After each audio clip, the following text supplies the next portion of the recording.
Yo, what's up, fellas? How you doing? It's your boy Alan back again. Right now it's March 9th, and what I have in today that's brand new is the new Athearn Genesis SD70M flared. As you guys know, I always pay for my shit, so I just paid for this, and I just got this in today, so we'll check it out. I'll tell you about a couple videos I got coming up as well. First, let me just tell you about this. I got this from Overland Hobbies. I didn't get it at a huge discount, so nothing great there. If you see it right there, $168.93. So got it for $155.98 plus shipping of 13 bucks. So here it is. We're gonna open this up together, see it. We're gonna compare it to previous run, and we're gonna compare it to the Overland model, and then we're gonna compare it to one of my flared radiator models that I made and also weathered. So we can compare it to those 4 different things. So what I have coming up next will be a review of an auto rack from Intermountain.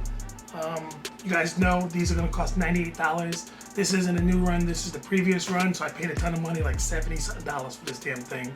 I haven't even opened it up, so we'll get to that, but I can already look inside and see there's issues, so this should be good. I have these Australian cars, and these are pretty cool. They're by Whiskey models, as you guys seen here. I am going to do a quick weathering of these actually, so we'll be able to see. If you guys are into the Australian model, I know I have at least one watcher, so shout out to you. Cool thing about these is they make them in HO3 and like HO scale. So I'm gonna weather them up and I'm actually gonna run them on my layout. That'd be pretty cool. Okay, so now we're getting to the Athearn Genesis SD70M. Let's be honest, let's keep it real. I'm not kissing any butt. I'm gonna keep it real, and I'm going to expect there's going to be some type of issues. I haven't touched this box. I'm gonna open it up, we're gonna inspect it. And the reason why I say I think there's gonna be some issues is there's issues with them all the time. You know, you can always expect that from them. People who say, oh, I bought 20 locomotives or 50 locomotives, I haven't had one bad one. They're just bullshitting. They're lying to us, whatever reasons they want to really sell you an Athearn model. There's issues with all of them. I mean, they're like the least ones you want to buy to handle. I got this one at the train show. I bought it was like 80 bucks, as you can see right there. But, you know, just little things like this. The back handrails are coming off. That's just, it happens all the time. Doesn't matter. I mean, if you handle them, they're gonna come off. Bottom line. There's one right here, the flared one.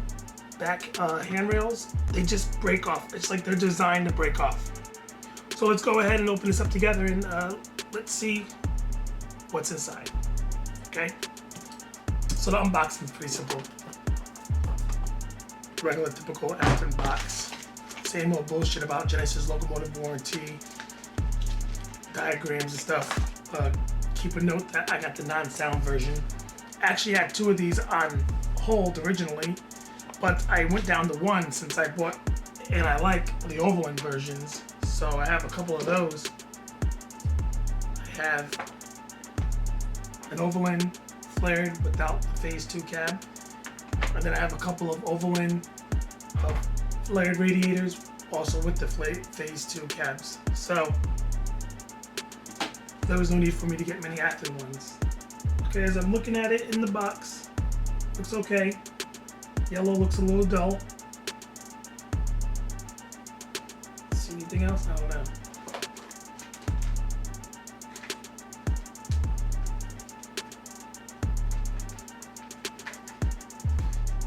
See, the cool thing is that, you know, I didn't get these directly from Athearn, so they couldn't send them to me to make sure that they're absolutely perfect when I get them in my hands, and then you guys see it and say, oh, that thing's perfect. So if there's any flaws or any issues, it could possibly be in this one. Doesn't mean that 100% will be, but there's less of a chance of them sending me a perfect one in mint condition. Okay, so as I inspect it, let me see what I see visually right here.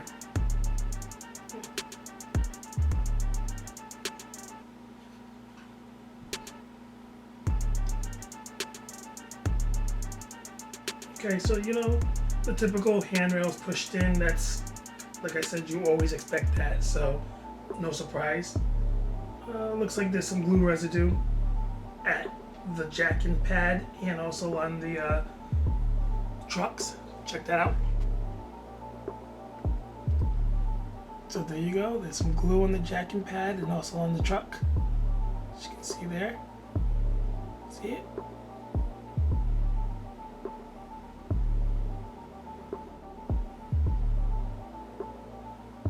you know, something's way off on this. I can't really figure it out, but something's way off. Oh, wow. Wow. What's way off is the paint is actually way off. Oh, this is bad. Holy shit. The front of it, I mean, you can clearly see the huge issue. Wow. The paint is way off on this thing.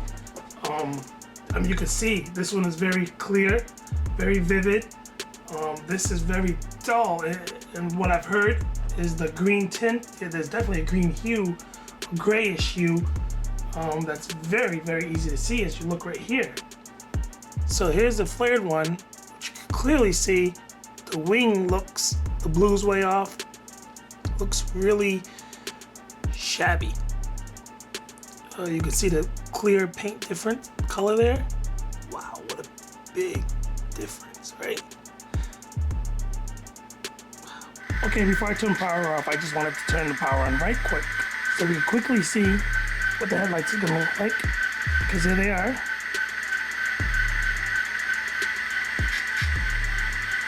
Those are the bulb ones. Those are, of course, my LEDs. So, here's the 4 versions right here. Athearn Genesis new version, the flared, Overland, and the Athearn Genesis that I converted over to a phase 2 with the flared radiator, and this one's weathered. So then there's a phase 2 Overland back there. As you can see, just by going like this, the yellow is way off to all the other models. So it's not like the yellow is off to Overland or the yellow is off to a Kato. The UP yellow is off even to the previous Athearn Genesis yellow. As you can see, I know I heard a lot about a green tint or whatever. It's really prominent, as you can see right here, that the yellow is way off. But not only is the yellow way off, it's not as crisp as any of the other models. As you can clearly see the wings right there. That is really evident. I'll try to compare it mostly to the previous version, not just the Overland model, because yes, we all know the Overland model was $750. These ones right here are $150. So I will try to stick to mainly the original run and the new one as a comparison, but this still just gives you a good comparison, and this is the one that I made, which of course isn't to the quality of this, but you know, just to show you, you know, through lightly handling crap like that. The handrails, some of my biggest gripes with the Athearn. There hasn't been many changes, I think, for the better on these models. I just noticed one that was big is the door.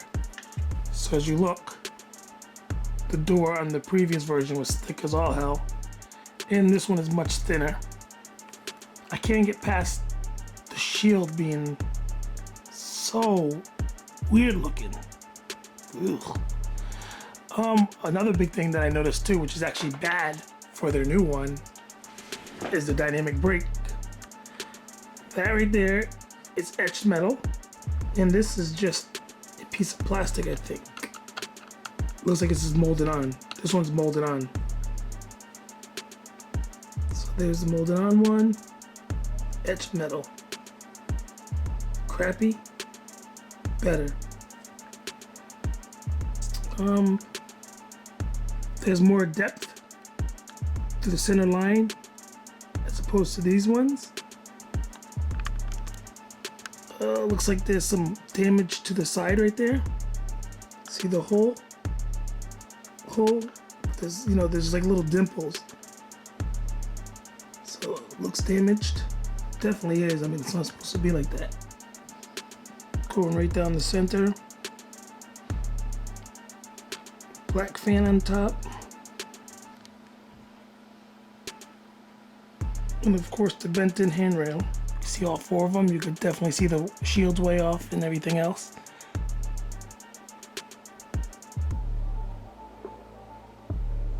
Oh, here's one. Here's something you can always expect from Athearn. chipping paint on the handrails, of course. Bent in stanchions, whatever you want to call those. I do like the MU cable, it's pretty cool. Whack ass coupler, of course, and Mick Henry is something that nobody keeps. Really whack. They put lenses in the ditch lights housings. No lenses up there. Am I upset with this model? Damn right I am. Damn right. I paid $160 something on the non-sound version, and look what I get. The same issues that I told you before we opened it up. Another thing is the color. You know, that's something I wasn't sure about. Didn't know until we just see it now. The color being way off. It's a pain in the ass. The biggest gripe that I have mainly, right, is not that, oh, comparing it to Kato's, it looks like this, or comparing it to Intermountains. I'm not comparing it to that so much. I'm comparing it to their own previous models and some of the quality changes that have gone down as opposed to upward, but the price has gone upward. One of the things I'm not too fond of with obviously even the old ones to the new one is the handrails suck, man. They suck so bad. The light bulbs are sucky, but it's not a big deal, you know, when you have monster LEDs out there. I know I'm plugging my own business for it, but just be honest, it's not a huge deal when it only costs $15 to upgrade it, the headlights. We would all pay $15 more per locomotive to have them already installed. Well, this time you can get them for $15. So even though I'm the owner, I'm also a user. There's some issues that have gotten worse. The dynamic brake fan that's there, oh, they molded on plastic. That's bad. That's a step backwards, you know. The paint, the glue. I mean, we've already known about the issues about the glue residue on stuff, so that's nothing new, but it's still there. The whack-ass handrails, things like that. Can it be easily forgotten about and go ahead and buy as many as you want? Well, not for me. Okay, so that's the model. We'll take a quick look at the inside, see how that looks, and go from there. All right, so here's the model right here. As you can see from the inside, and I've noted before, I just didn't say anything, there's no figures inside there. So if you find that you want to add some figures, you can check out Melissa Daparelli. She sells custom painted ones, so as you can see, I got a whole bunch in here.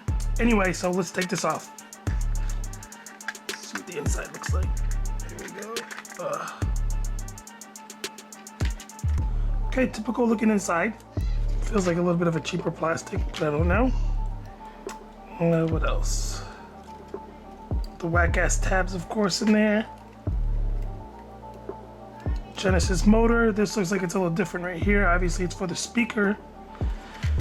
So the frame is different from the typical Athearn Genesis SD70s. You can tell because of weight. This front's different. This is all different right here. You can add either 8-pin or 9-pin up to the top. So there's your 2015 Athearn Genesis SD70M flared radiators. Yeah.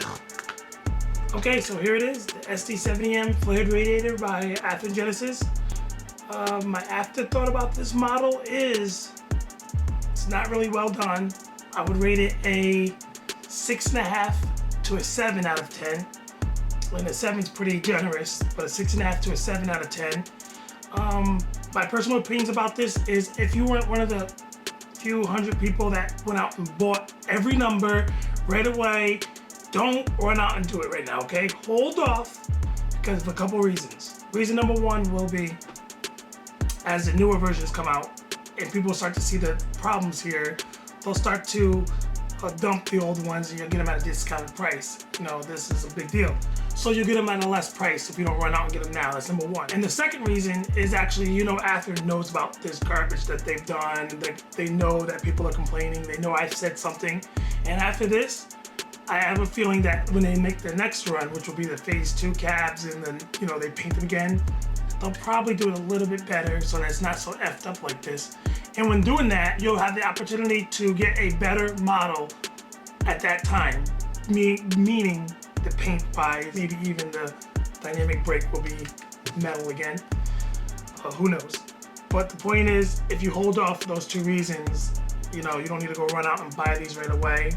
They're not like the best thing made since the SD90 Mac. They're not. I mean, they're just okay models. It's just the SD70M Genesis okay quality. That's it. The only thing that I have to my benefit is it's already faded like shit. So when I weather this model, I'll have to do less steps to get it to that weathered point. So it's already faded down. So that's one step away. The wings in the front, very poorly done. There's so many poorly things done on this model, and they want top dollar for it. So I don't know what else to say. I mean, I would cut it up in my DeWalt. However, I'm going to give it a shot by adding the LEDs and weathering it to see where it goes. So that's my thought about this new Athearn Genesis SD70M. The cool thing was this wasn't sent to me for free. I don't owe anybody. Nobody owns me, so it's not like I have to say, oh my God, this is a nice model. You know I'm keeping it real. I'm telling you the real deal. I guess with that being said, I'm going to be out for now. I hope you enjoyed the video, and check out for the next coming review of the Intermountain and the Whiskey models. But for now, your boy Al's going to be out, so I'll see you guys in a rebound, all right? Peace out.